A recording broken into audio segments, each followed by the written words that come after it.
Hi, everyone. My name is Josh Schneider. I'm your TA for Renewable Energy Law, if we haven't met.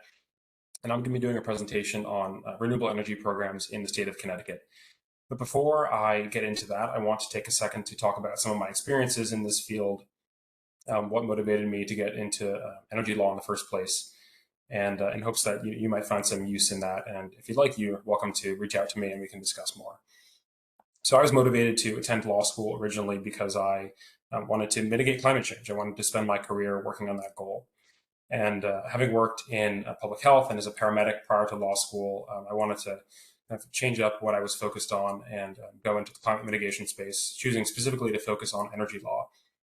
And everything I did in law school, all the internships I pursued, and the jobs I'm pursuing following law school are all in service of that goal of climate mitigation, but also more generally just familiarizing myself with energy policy and becoming the best practitioner that I can be. So I want to go through some of the internships that I've done, starting with my one all summer, which was with the state of Connecticut in the Attorney General's office, specifically in their environment section, where I got to learn about the ins and outs of litigation and focus on some of the interesting environmental law cases they have there, including things like plastics litigation and a lawsuit against ExxonMobil. It was just interesting to see the different ways that people are trying to protect our environment, although this was not as related to the energy law goals that I had originally set out for myself. I then had the opportunity to intern with the Department of Energy and Environmental Protection in Connecticut, deep in their Bureau of Energy and Technology Policy, where I got a closer look at some of the programs that they work on. This was a shorter internship, part-time during the fall of my 2L year.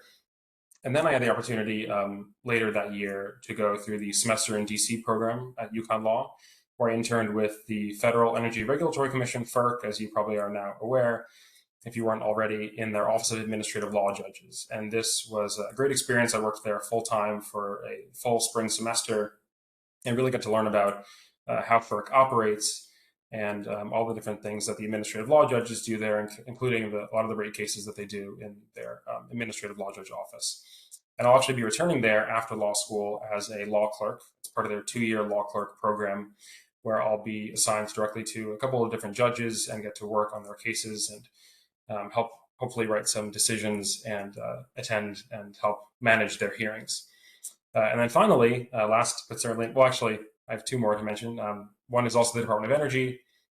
I was able to work in their Office of Assistant General Counsel for legislation, regulation, and energy efficiency. This is where I got to learn about some of the um, legislative proposals that come out of the agency and are transmitted to Congress, reflecting a lot of the goals of the Department of Energy and things they'd like to advance through the legislature, the federal legislature.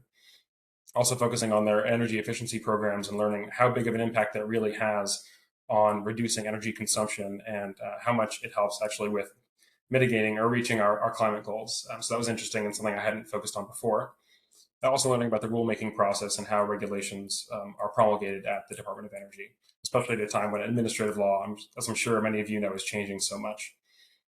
And then now, last but not least, I have the opportunity, the great pleasure to work with our professor, Professor Muska, at the Connecticut Public Utilities Regulatory Authority, which was a really great experience where I learned about the state utility regulation side as opposed to the federal utility regulation side when I was at FERC, and learning about all the great programs that they do, a lot of which we'll discuss in this presentation today. So any of these internships that I've done, I just wanted to mention them in order for you to get a sense of the types of opportunities if you're a law student or not a law student, the places that you can work, the things that are out there. Obviously, this is very government centered.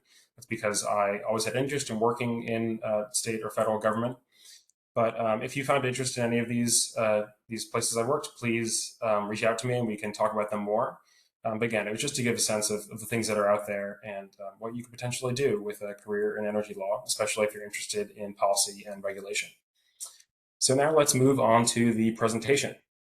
Again, we're going to be talking about some of the renewable energy programs in the state of Connecticut, specifically the ones that influence or try to promote the proliferation of renewable or distributed renewable energy resources in the state of Connecticut.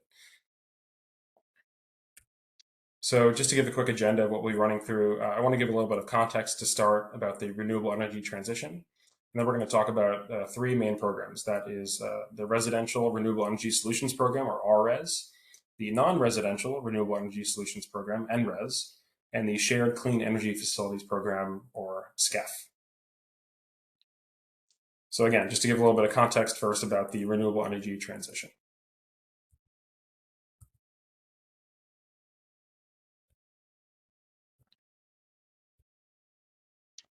So I want to start by helping you all understand the role of the energy sector in global emissions. I think to many of us here, it's pretty obvious.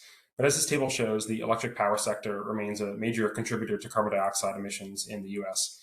In 2023, as the chart shows, this sector alone accounted for about 30% of our nation's total energy-related carbon dioxide emissions. And these emissions are obviously a major driver of climate change, making the decarbonization of the energy sector one of the most urgent challenges that we have to face in mitigating climate change.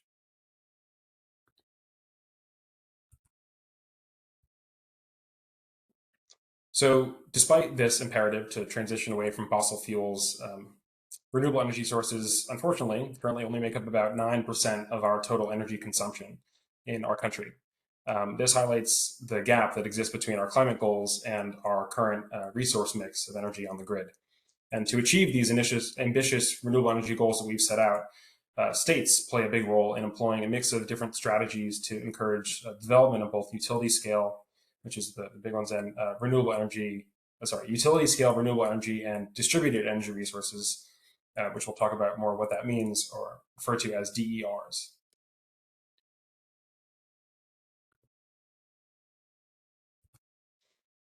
So as I mentioned, we're going to talk about distributed energy resources, which implicate a lot of what the policies that we're going to discuss later are trying to advance.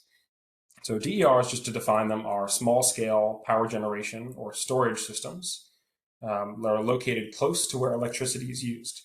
They can operate independently, or they can be integrated into the grid, making them a good flexible solution for expanding renewable energy adoption and have a variety of uses. Over the past decade, declining technology costs have made DERs, like residential solar systems or batteries, a lot more accessible and economically viable. Just as an example, the cost of residential solar installations has dropped about 70%, as we'll see with some charts later, in the past 10 years, making these systems increasingly attractive to homeowners and small businesses. But unfortunately, despite these declining costs, which are a huge way that the renewable energy transition is getting its fuel, the overall economics of DER installation still make it difficult for a lot of average homeowners and businesses to take advantage of the benefits that they provide both to themselves financially, to the savings that they can achieve, and to the benefits they can provide to the grid as well. So this chart gives us a sense of some of the cost curves and how they're coming down. It illustrates the cost declines specifically in residential solar photovoltaic systems, or solar PV for short, over the past decade. A notable portion of those cost reductions, as you can see from the different colors in the chart, have come from the soft costs, which are things like permitting, installation, labor, customer acquisition, and these factors specifically have become more streamlined as adoption grows and processes become more efficient. Something we can say or count as economies of scale. But also a substantial portion of these savings also stem from the steep decline in the cost of the solar modules themselves, the panels themselves. Module costs have dropped by more than, as this chart shows, about 80% since 2010, which are driven mostly by advancements in manufacturing, like I said, economies of scale, greater efficiencies, as well as global competition driving those prices down. This has made the hardware for those solar systems a lot more affordable, which lowers those overall costs of installation. But again, despite these improvements, a lot of households and small businesses still face a lot of burdens, a lot of high upfront costs, particularly for installation and the other system components that are involved in installing one of these systems. And these financial barriers, they highlight the critical role of incentives and supportive policies like the ones we're going to discuss, which help bridge the gap and make distributed energy resources a lot more accessible to a much broader range of consumers, which is important because we need to drive adoption way up in order to meet our goals.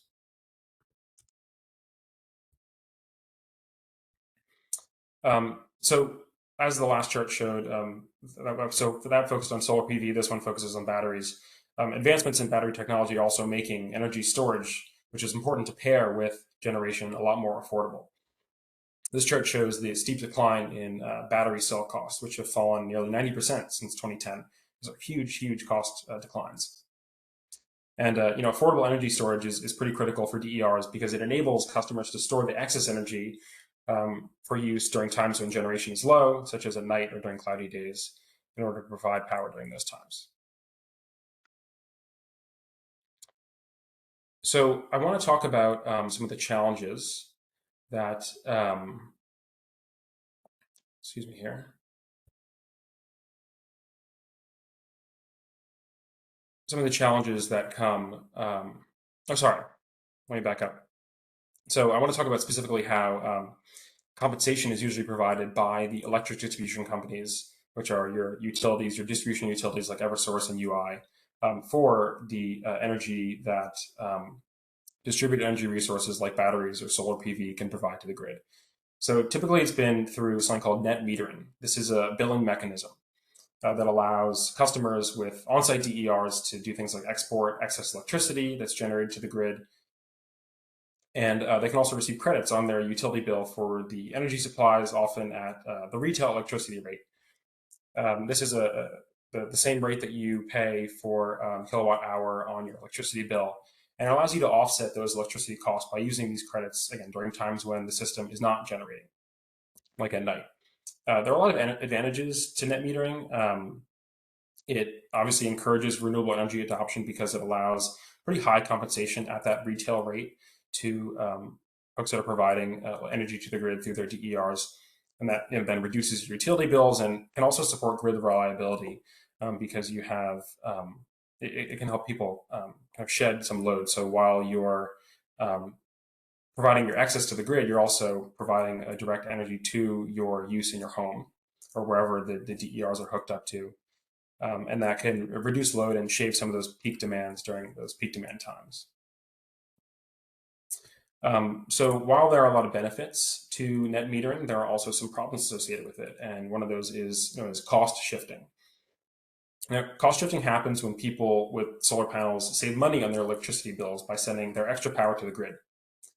But the electric company still needs money to maintain the grid and provide electricity to everyone, including those same people who are benefiting from DERs. But if some people pay less, others end up having to pay more to cover those costs. And this can make electricity bills higher for people who don't have solar panels and benefit from DERs. So I want to give a brief example to help illustrate this because when I first learned about cost shifting, it was a bit confusing. So imagine you and your classmates are sharing the cost of keeping the classroom lights on. Now, we're a virtual class, asynchronous, so we don't have a classroom, but just bear with me here through this example.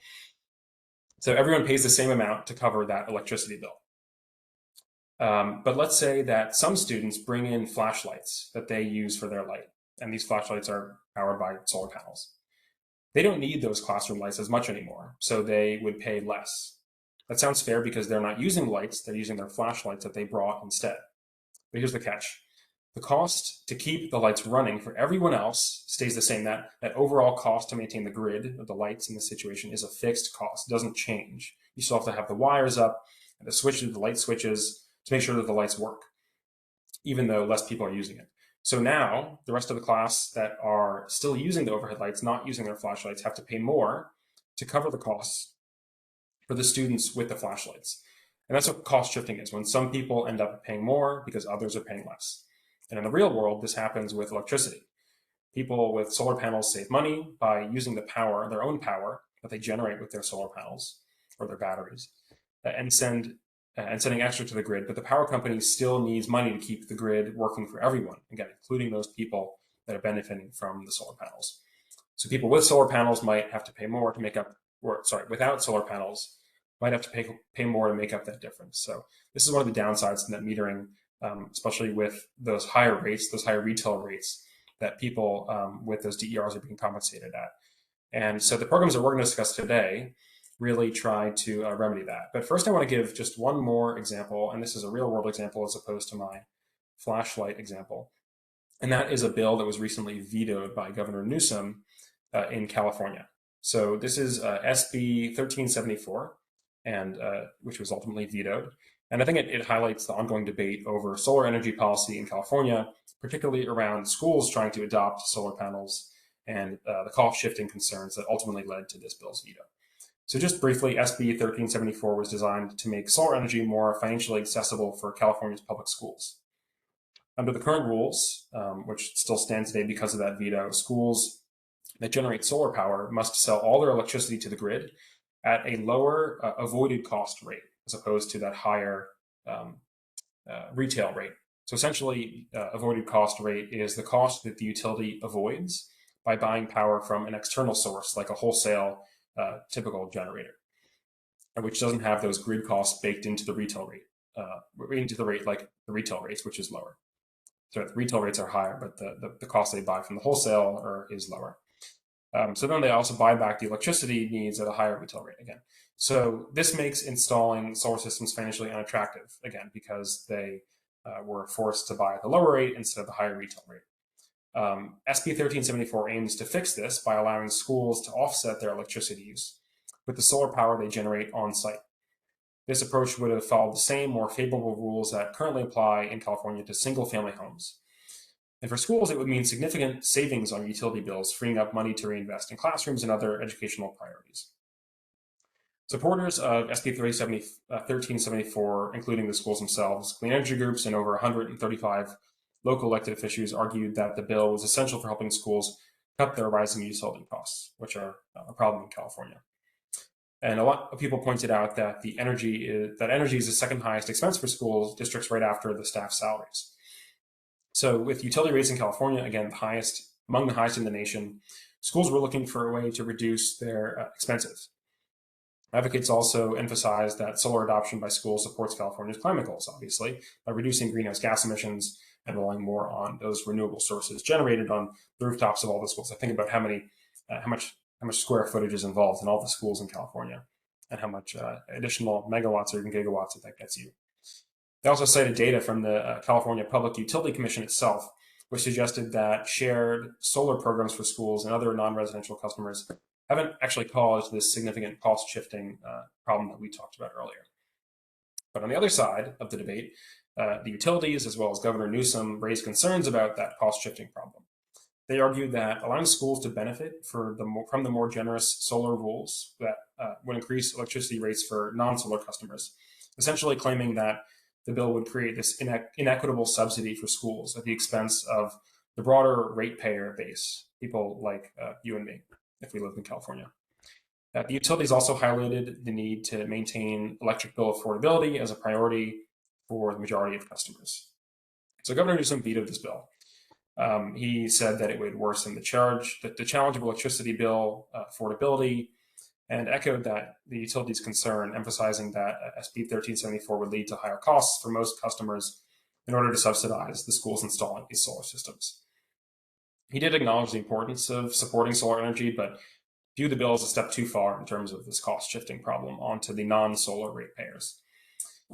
And so, this veto leaves schools unable to effectively use solar power to reduce their utility bills because it's an uneconomically attractive option for them to do these expensive installations.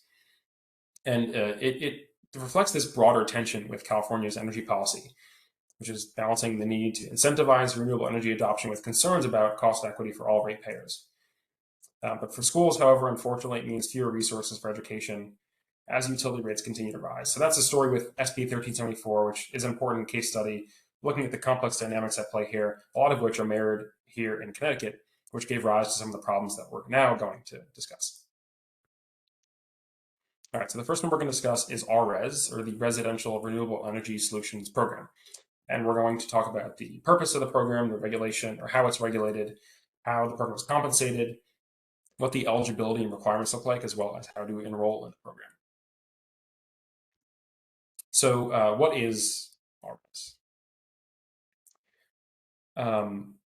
RRES is actually the successor to a program that's previously known as RSIP, or the Residential Solar Investment Program. And that was administered by the Connecticut Green Bank.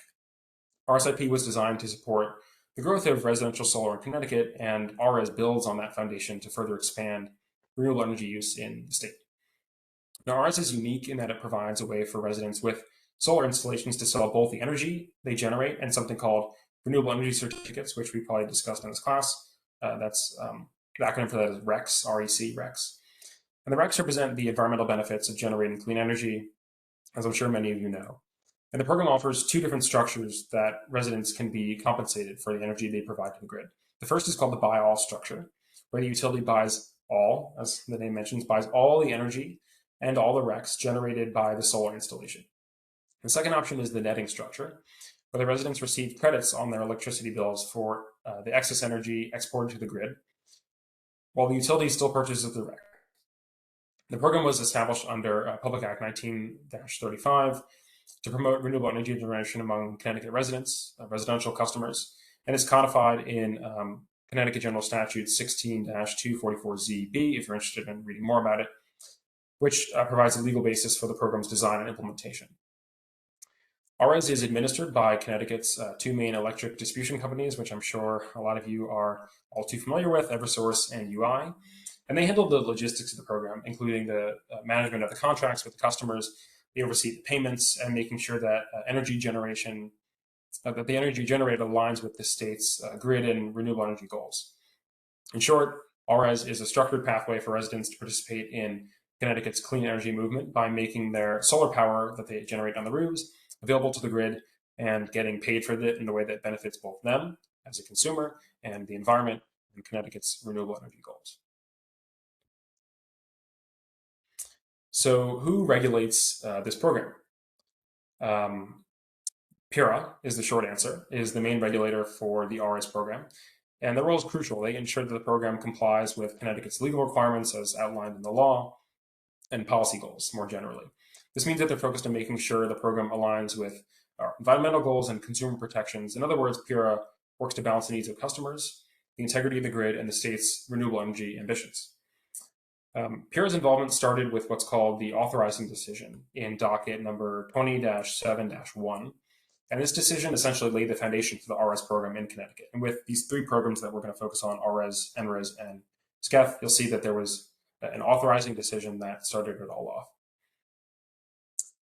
So in this authorizing decision, PURA set the initial incentive rates that would be offered to the customers, establishing how people will be compensated for contributing renewable energy to the grid. But the decision didn't just focus on those numbers, it also ensured that the program provided equitable access, meaning that PURA looked at ways to make the program fair and accessible for as many residents as possible. They considered a lot of factors, including environmental impact, economic viability, and the reliability of the grid itself. But PURA doesn't just set those rates and then forget about them. They have this annual review process where they revisit the program, which is an opportunity to adjust rates, to tweak incentive structures, and improve the implementation more broadly based on what's working and what's not, also being able to receive feedback from people that participate in the program and the general public. It keeps the program flexible, it keeps it responsive to changing conditions in the market and in the communities throughout Connecticut. So let's just briefly talk about what happened in year 3, which is the most recent review of the RES program. In the third year, PURA made a lot of significant changes to the program.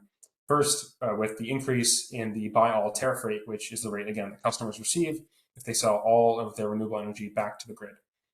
On the flip side, they set the netting tariff rate for RECs to 0. This might sound surprising, but the idea was to simplify compensation by aligning it with the retail rate so that customers are essentially paid the same rate that they would otherwise pay for electricity without the added REC payment. But beyond rates, PURA also put an increased emphasis on supporting low-income customers and residents in distressed municipalities, which raised compensation for these groups, making participation more attractive and financially viable. And that change was a broader part of was part of a broader commitment that PURA made to have equity built into the RES program, which leads to the next point, which is that a big focus of PURA in year 3, in its year 3 review of the program, was meeting these Justice 40 goals, which you might be familiar with from some announcements from the Biden administration, which is an initiative that aims for 40% of program participation to come from low-income customers or communities with greater environmental burdens. So that's the way that the Justice 40 goal works in this program specifically, but you might be more familiar with the federal one, which is that 40% of all the investment from these big laws, the IRA, the IIJA that were just passed, would go to environmental justice communities. So basically here, PURA set targets to ensure that these groups benefit from the RS program, helping to bridge gaps in energy access and affordability. So just in summary, PURA doesn't just regulate the RS program, they actively shape it year after year to ensure that it's constantly fair and effective and accessible for everyone in Connecticut. So let's now talk about how customers are compensated under the RS program. The EDCs, Eversource and UI, provide compensation again through these two main incentive structures, buy all and netting. So I'll start with the buy all incentive structure, getting a little bit more into the details. Under this option, customers they sell all of their energy that they generate, along with the RECs, the renewable energy certificates, which represent the environmental attributes of the renewable energy that's generated, directly to the utility. RECs are essentially, again, the credits that represent the environmental benefits of generating renewable energy, and they have their own market value independent from the energy itself. The EDC, or the utility, buys the energy and the RECs from the customer at this fixed rate, meaning that customers get a consistent, predictable payment for the energy their system generates. Customers have flexibility with this payment. They can choose to receive it as a direct payment, which can go to a designated beneficiary like a family member or business partner, or they can receive it as a credit on their bill that reduces their utility bill. So they just pay it, and it's a reduced amount each month based on how much they sold back to the grid. The other option, as we've said before, is the netting incentive structure, which works a bit differently. Customers use what's called a bidirectional meter that's installed, which we'll talk about a little bit later. That measures both the energy they consume and the energy they produce. With this setup, any excess energy generated by the customer system, essentially energy that they don't use themselves, gets sent to the grid, and the customer earns an on-bill credit at the retail rate, which is, again, the standard rate they would normally pay for electricity. In this case, the RECs are sold separately from the energy, giving customers the option to retain some financial benefits of those certificates as well. In addition to these basic two incentive structures, the RS program offers incentive adders, which provide extra compensation to encourage broader participation in renewable energy, especially from underrepresented groups. For example, we have the low-income adder, which gives this additional financial incentive to customers who earn at or below 60% of the state median income. This is intended to make sure that solar energy is more accessible and affordable for low-income residents. The second one we want to talk about is the economically distressed municipality adder, which is a bonus for projects located in specific areas designated as economically disadvantaged. These areas might face higher barriers to adopting renewable energy, so this adder aims to make the program, again, more attractive and feasible for residents there. So to summarize, RS offers this range of compensation options, whether customers want this more straightforward payment or setting up a netting or a netting setup with these bill credits. And with these adders, the program is trying to reach a diverse group of residents, ensuring that the benefits of this program can be accessible to everyone in the state.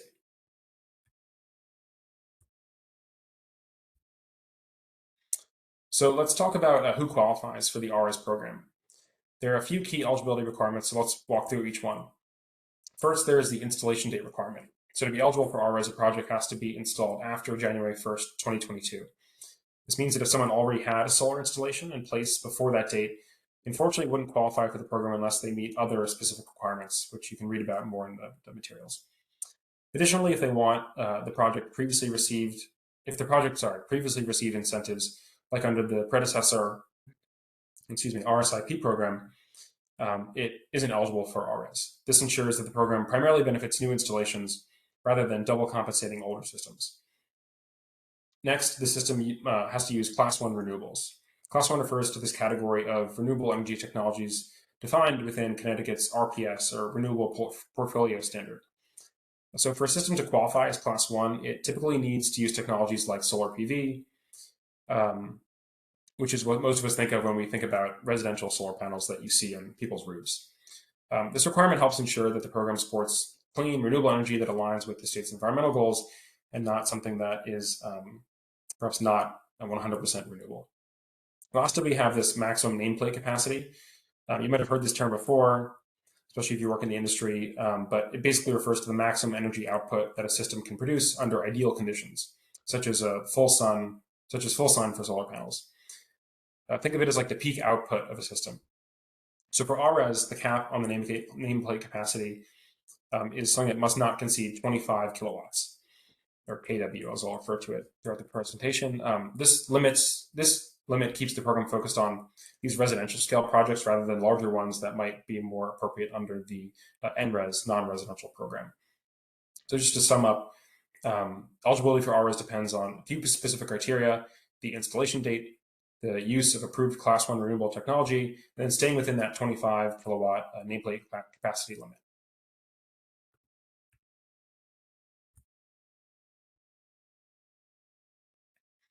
So let's go over the requirements customers need to meet to enroll in the RS program.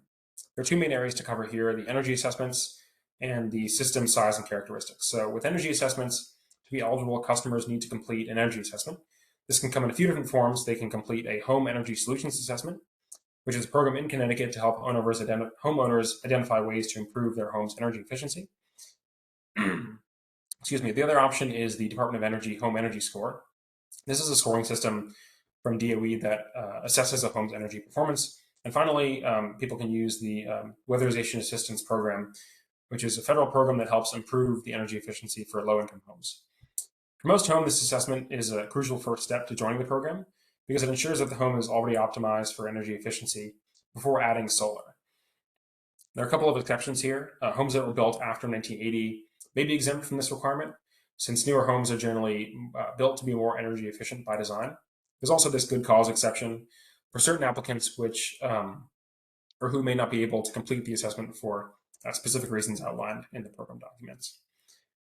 Second area to look is the system size and characteristics. The solar system installed needs to be appropriately sized to meet the residential energy needs without exceeding that 25 kW cap.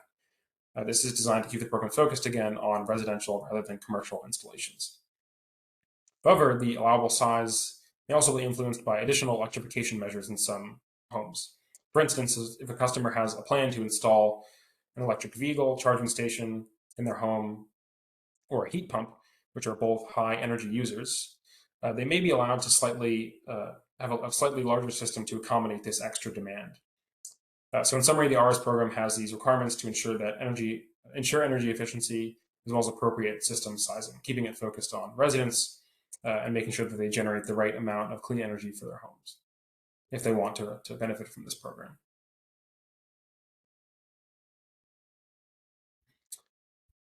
So now we're going to talk about enrolling in the RS program. There are a few steps. First, you just have to submit an application.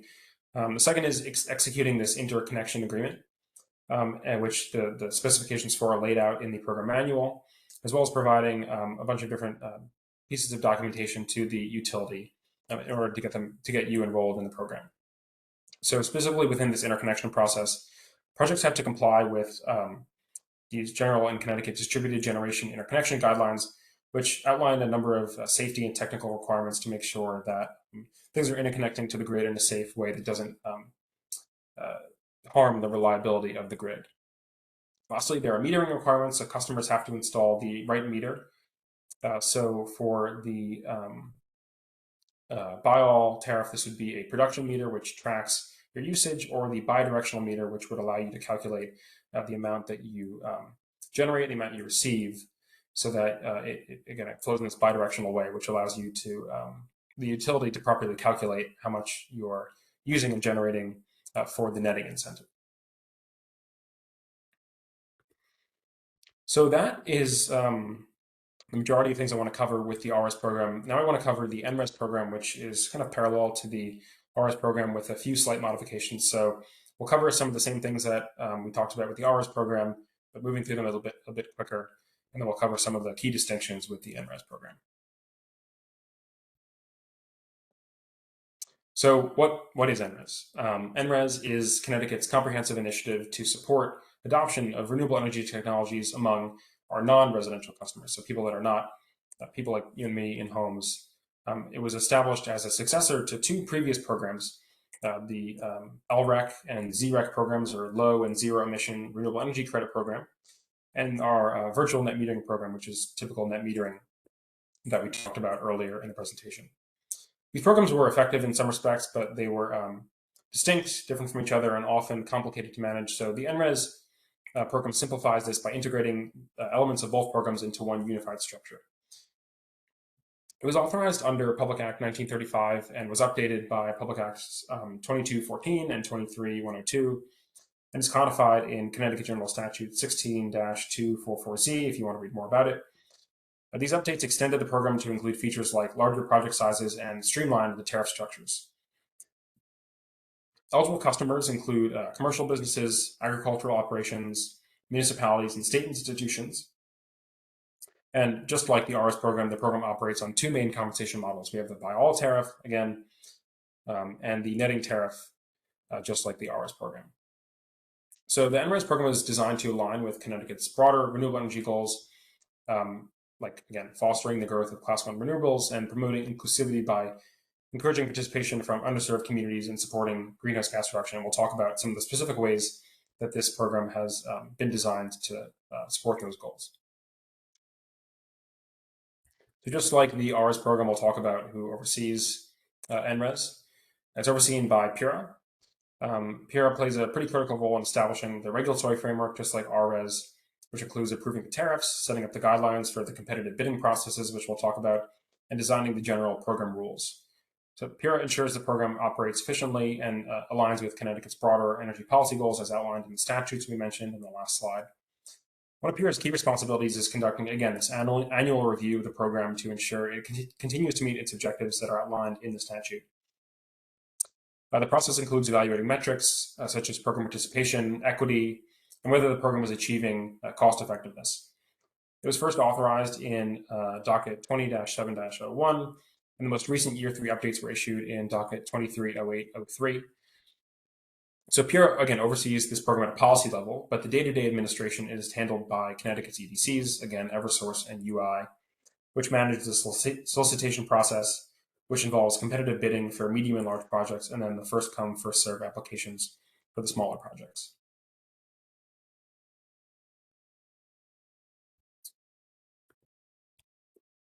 So let's talk about compensation under the NRES program.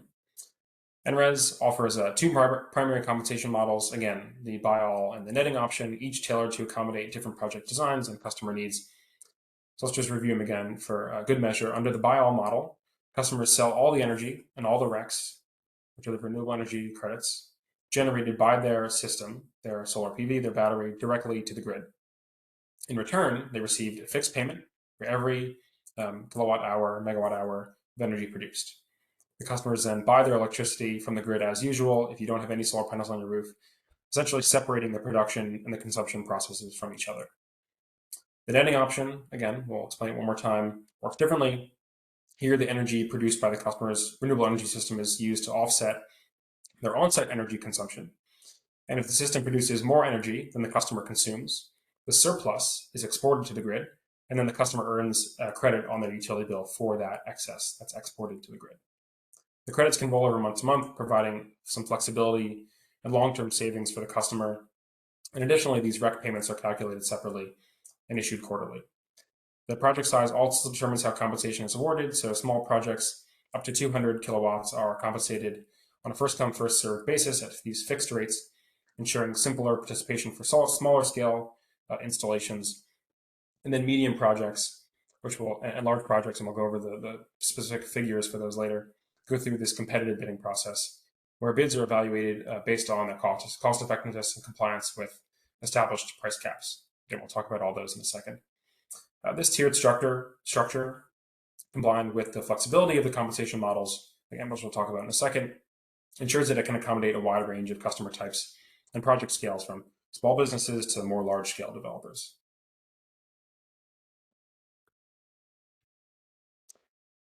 So who's eligible for NRES?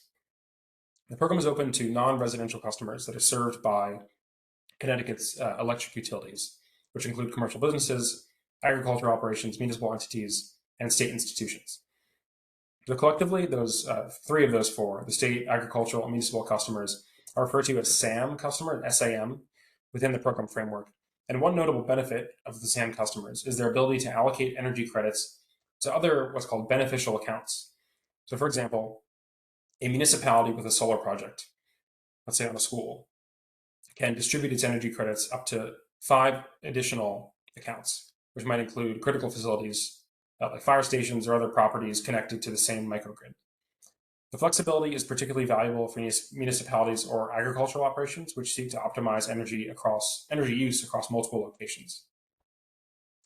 Projects under the program are categorized into these 3 size groups: small projects up to 200 kilowatts, medium projects between 200 kW and 1 megawatt, and then large projects ranging from 1 to 5 megawatts.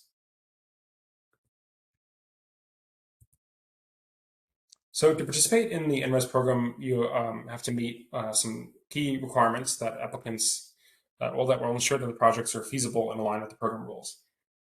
So first, the applicants must demonstrate site control. This means they have to prove that they have the right to use the property where the renewable energy project will be installed.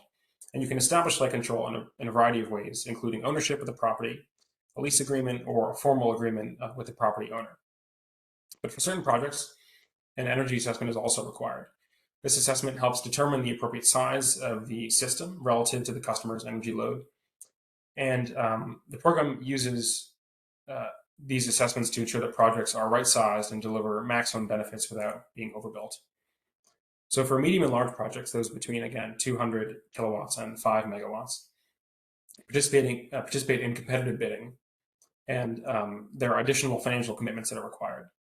So this includes a bidding fee and a performance assurance fee. So the bid fee is essentially this application fee that confirms the applicant is serious and intends to proceed with their project because they're not built yet. And then performance assurance acts as a financial guarantee, ensuring that participants are committed to completing the construction of their projects as they've planned. So this basically just reduces the risk of incomplete or abandoned projects after they've been awarded the bid.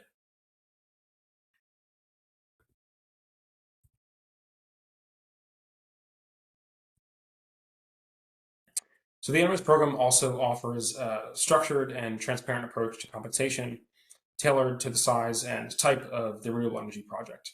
So for small projects, again, defined as those up to 200 kW, compensation is awarded on a first-come, first-served basis. But there's an important detail here. During the first 2 weeks of each solicitation period, all the small projects submitted are treated as if they were received at the same time. So it's kind of this open season. And if the total capacity requested exceeds the available allocation that's allowed under this program by statute, a random selection process would occur to determine which bids are awarded. And this basically just ensures fairness while prioritizing early participation. Because again, if you get in that first 2 week window, you are treated as if it comes in at the same time. For medium projects, again, which range from 200 kW to 1 megawatt, and large projects, which are up to 5 megawatts, they participate in a competitive bidding process. And in this process, project compensation is determined by the bid price, which is subject to price caps as established by PURA in those year-by-year decisions.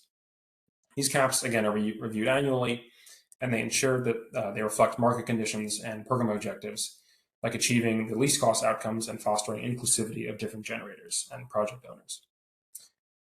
So all projects, regardless of size, are offered the same 20-year tariff terms. And this provides long-term stability and is a real significant advantage if you're someone that's financing one of these projects because, again, it gives you some stability and provides predictable revenue streams over the life of the project. At the time of bid submission, participants have to select one of two compensation structures, buy all or the netting option. So you have to decide that from the outset.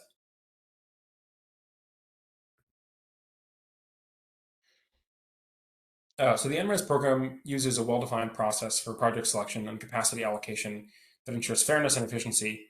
And each year, 2 solicitations are conducted that allocate the program's annual capacity. One occurs in February, and one happens in August.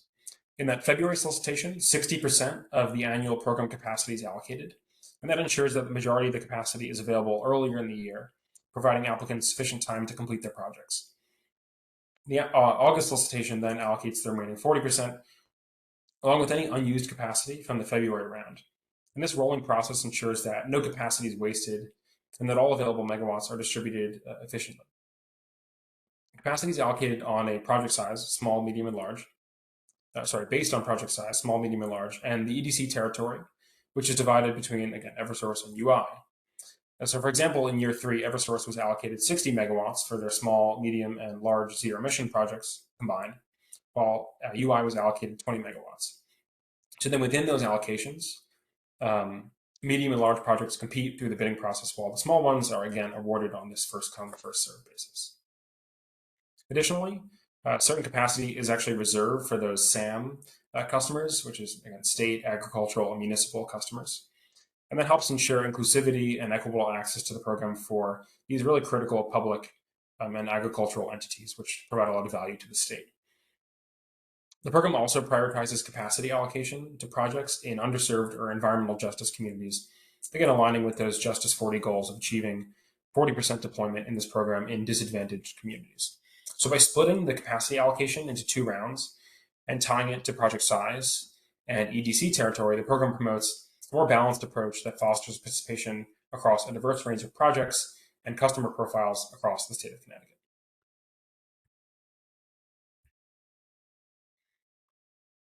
So this table just outlines how some things we talked about in the last slide and how the annual program capacity for NRES is distributed across different project categories, sizes, and the EDC territories. So as you might have heard from last slide, the capacity is split into 4 main categories. First, low emissions projects, and then 3 sizes of zero emission projects, small, medium, and large. And under the NRES program, low emissions projects specifically are defined as renewable energy systems that qualify as Class 1 renewable sources but produce limited emissions. Specifically, these projects must meet strict emission limits outlined in the program guidelines for different air pollutants. These projects are typically technologies like fuel cells using natural gas or biogas, and again, have to meet certain emission criteria to qualify for this category. But as you can see, most of the capacity here in the chart is allocated to the small, medium, and large zero emission projects.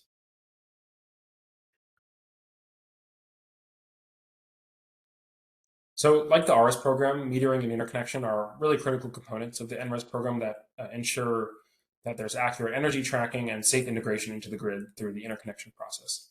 So first, all participating projects are required to install these production meters, at least for the bio incentive option. These devices, they again measure the total energy output from the renewable energy system. And for netting projects, the bidirectional meters are also required. These meters not only measure the energy generated, but also track the energy consumed and exported to the grid. And that dual tracking, again, allows customers to make sure they're accurately credited for any excess energy that they export. Interconnection with the grid, just like with the RS program, is also essential and has to comply with these strict safety and technical standards that are set by the utility companies. And the process includes a lot of key evaluation pieces. The first is proper system sizing, and that ensures that the project aligns with the energy needs of the site and the load capacity of the grid. Also, engineering reviews to ensure the project is technically compatible with the grid infrastructure, and system stability assessments. And these are for larger projects that in particular must demonstrate that their interconnection won't disrupt larger grid stability or reliability. Larger commercial projects often require more complex interconnection agreements and a more detailed approval process. And this may include reviewing the project's impact on hosting capacity maps, and those are things that detail the grid's ability to accommodate new distributed energy resources without extensive grid upgrades, which often can fall on the person whose project triggers those upgrades.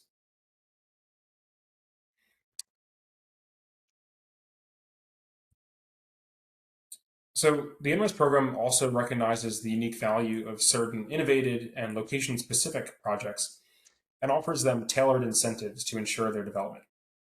These specialized projects align with Connecticut's clean energy and land use goals and promotes these dual-purpose projects that maximize both energy production and efficient land use. So one category for these incentives is solar carports and canopy structures, think parking lots. These are systems installed over parking lots or other open spaces, and they serve a dual purpose. They produce clean energy while maintaining and enhancing the original use of the underlying space, like providing shade for vehicles and parking areas. Think about how hot your car gets in the summer and how nice it'd be if it was shaded 24/7 while the thing providing that shade provided renewable energy. So in the medium 200 kW to 1 megawatt and large 1 megawatt to 5 megawatt project categories, these projects receive some pretty generous incentives. They're not actual incentives, but you'll see how the incentives work in a second. So the medium and large projects receive a 30% bid preference. This means that when a bid is evaluated, its price is effectively reduced by 30% for evaluation purposes only, giving it a significant advantage in the competitive selection process. It also has an increased price cap, and the price caps set the maximum allowable bid price for projects to ensure cost effectiveness. So solar carports and canopies are allowed a higher price cap than standard systems to account for their higher installation costs, which you can imagine how there'd be higher installation costs when you're doing that project in an area that is regularly accessible to the public and is a parking lot that's not perhaps best suited for the installation of these types of projects. So again, those 30% bid preference and the annual increased, sorry, the 30% bid preference and the increased price cap applies to solar carports and canopy structures. And so for another category, which is brownfields and landfill projects, they get a 20% bid preference and also an increased price cap, just at a different level. So these projects, the brownfield and landfill projects, are developed on underutilized or environmentally impaired properties, like sites requiring remediation or capped landfills. These areas are difficult to use for obvious reasons, and